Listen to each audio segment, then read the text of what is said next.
नमस्कार दोस्तों, ocean network में आपका स्वागत है। सिलीगुड़ी सुदूर पश्चिम बंगाल में है, सूरत गुजरात में है, उसकी आर्थिक राजधानी भी कही जाती है और शिमला ठिठुरते हुए पहाड़ों में है, हिमाचल प्रदेश में है।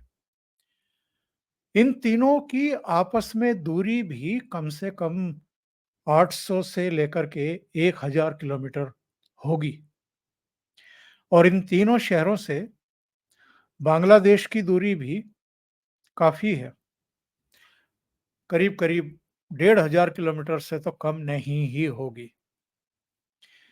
इन तीनों शहरों का यानी सिलीगुड़ी, सूरत, शिमला का बांग्लादेश से क्या संपर्क हो सकता है, क्या रिश्ता हो सकता है? लेकिन इन तीनों शहरों में जो घटनाएँ घटी हैं और अलग-अलग समय पर घटी हैं, लेकिन ये घटनाएँ हमें बताती हैं कि बांग्लादेश में जो कुछ हुआ है हिंदुओं के साथ, उसके रिएक्शन अब भारत में अलग-अलग क्षेत्रों में, अलग-अलग शहरों में हिंदुओं की उग्रता के रूप में किस तरीके से सामने आ रहे हैं।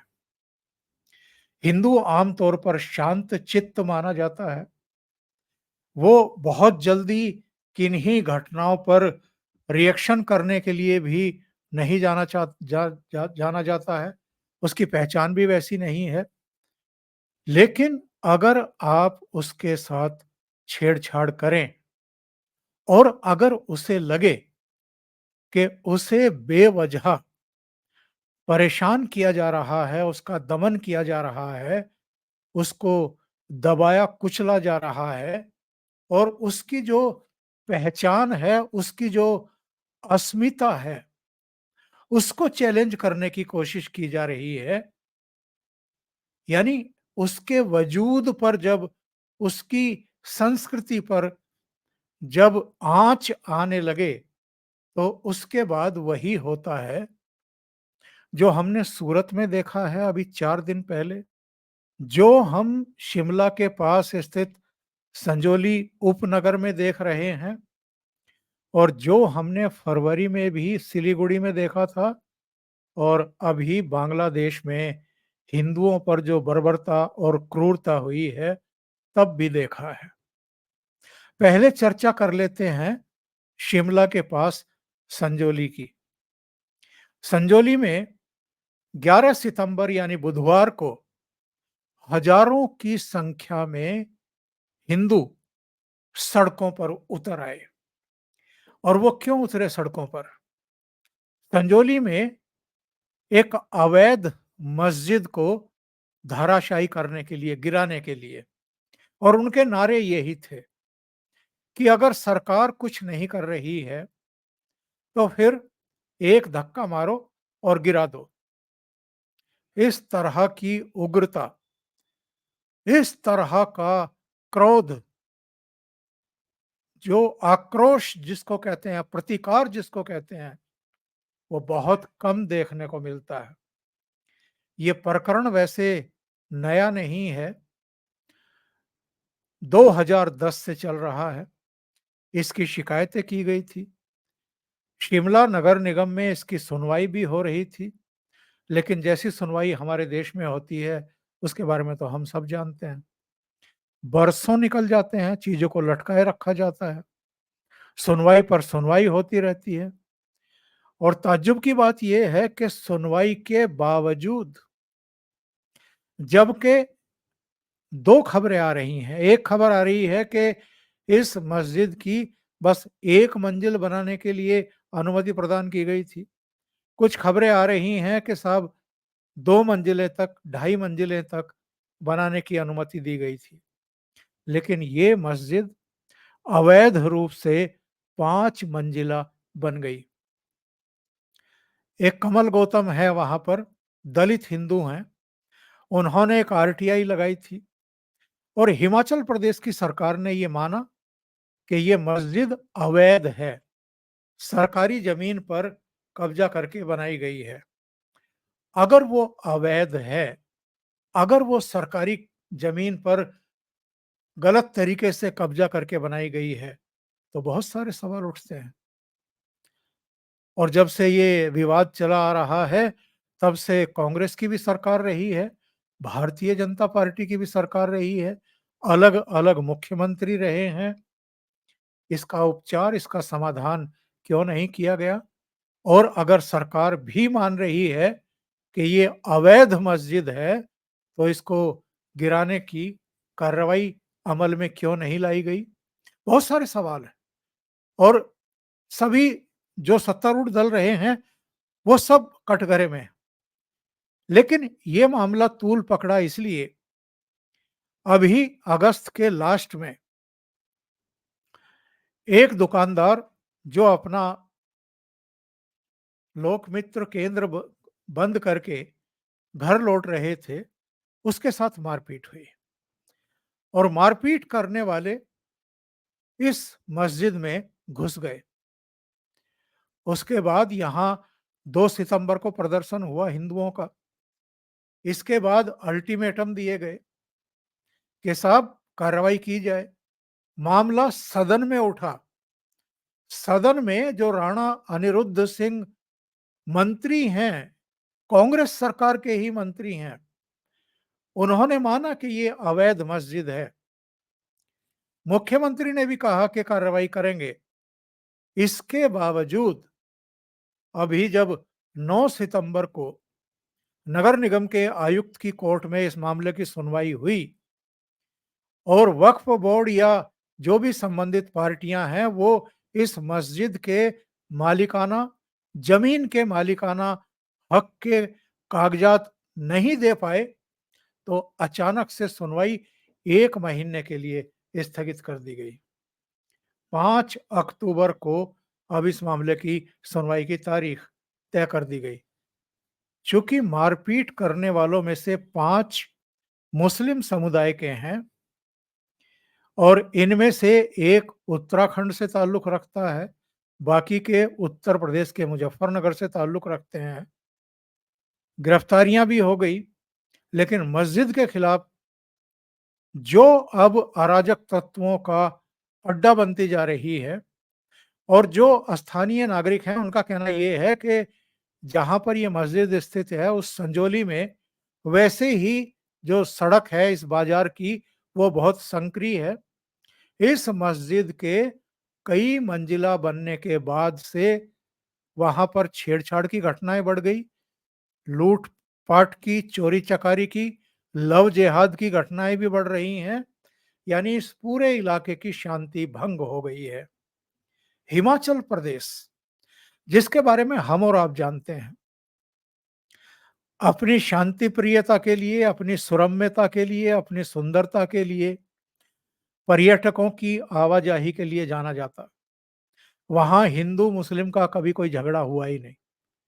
लेकिन इन पहाड़ी राज्यों को भी अब डिस्टर्ब किया जा रहा है।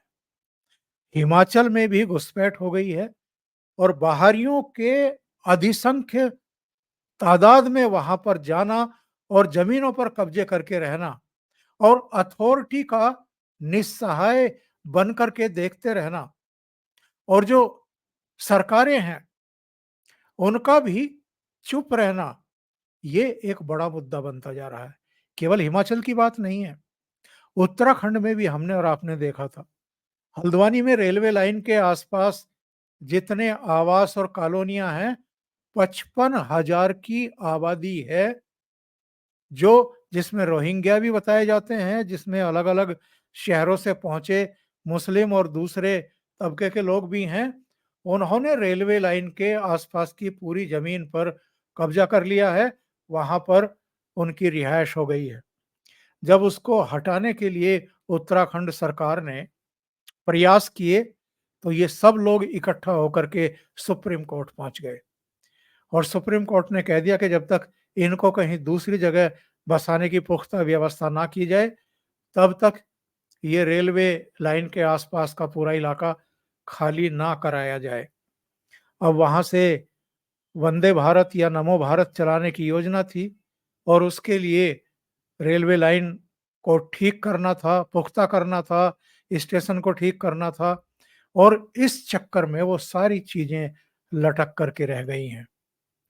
लेकिन शिमला में 11 सितंबर को हज़ारों की संख्या में लोग सड़कों पर उतर आए और इन लोगों में महिलाएँ, बच्चे, युवा वो सब सड़कों पर थे और आक्रोश देखने लायक था। हज़ारों की संख्या में पुलिस बल लगाए गए थे। धारा 163 लगा दी गई थी, जो पहले 144 हुआ करती थी, शांति भंग और 5 से अधिक लोगों के इकट्ठा होने पर रोक लगाने वाली धारा।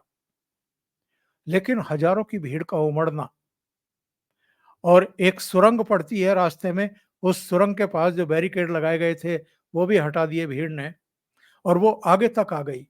लाठीचार्ज हुआ, उनके ऊपर पानी की बौछारें छोड़ी गई।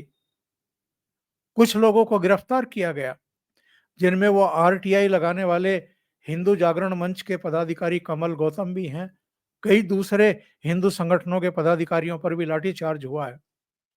ये मामला तूल पकड़ता जा रहा है और एक शांत, सुरम्य, सुंदर ऐसे प्रदेश में जहां इस तरह के झगड़े कभी हुए नहीं, कभी मंदिर मस्जिद का मामला हुआ ही नहीं, वहां पर अगर पब्लिक इतनी उग्र हो जाए, एडामेंट हो जाए कि अगर सरकार नहीं गिरा रही है तो हम ही इसको धक्का मार करके गिरा देते हैं, ये बहुत कुछ कहता है।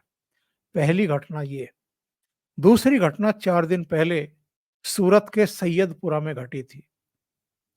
वहां पर गणेश पंडाल पर टेम्पो में सवार होकर के कुछ मुस्लिम समुदाय के लोग आए। उन्होंने टेम्पो में ही ईंट और पत्थर भरे हुए थे। गणेश पंडाल पर उन्होंने पथराव किया और ये नियोजित था। इससे प्रूव हो जाता है कि जब ये वहां से भागे तो जो मस्जिद कमेटी है उसके लोगों ने इनको एक फ्लैट में बंद कर दिया, बाहर से ताला लगा दिया, वहां की लाइट बंद कर दी ताकि पुलिस जो उनका पीछा कर रही थी उसको पता ही ना चले कि ये लोग कहाँ रखे गए हैं, कहाँ घुस गए हैं, कहाँ गायब हो गए हैं।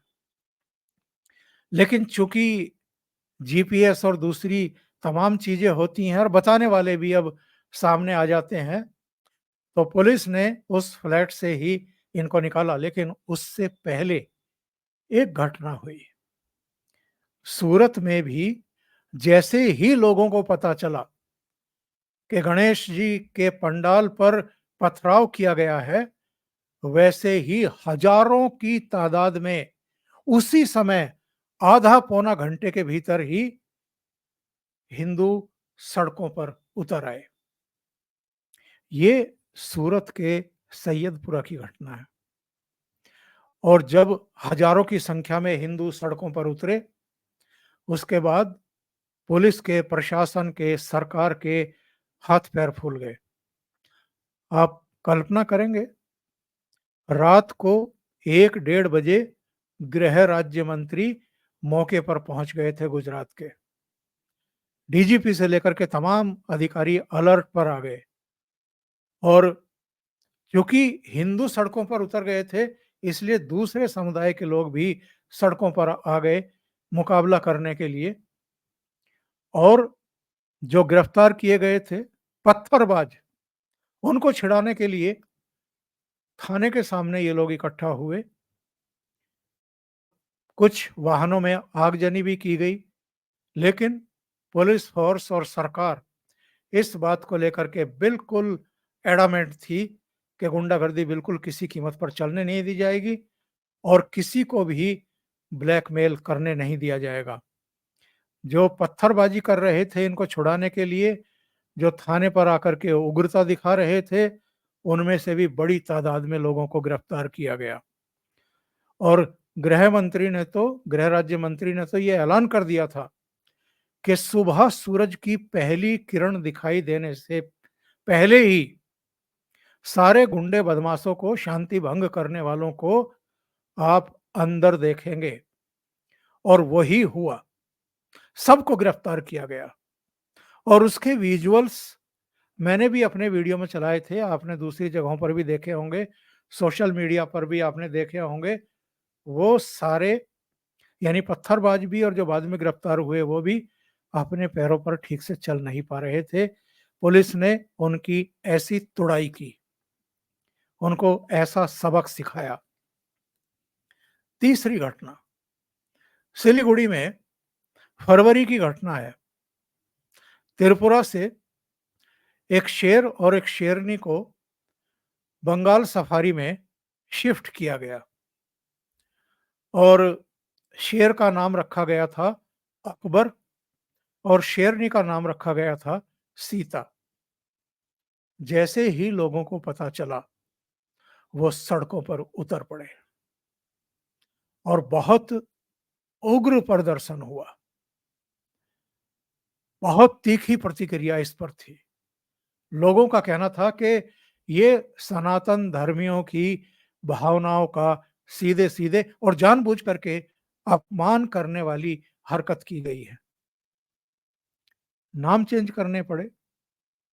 एक और घटना पश्चिम बंगाल में जब ये हिंदुओं पर क्रूरता की जा रही थी, बर्बरता की जा रही थी, उस समय भी सिलीगुड़ी जैसी जगह हिंदू हिंदू जागरण मंच के बैनर पर सड़कों पर उतर पड़े थे और बहुत उग्रता दिखाई दी थी।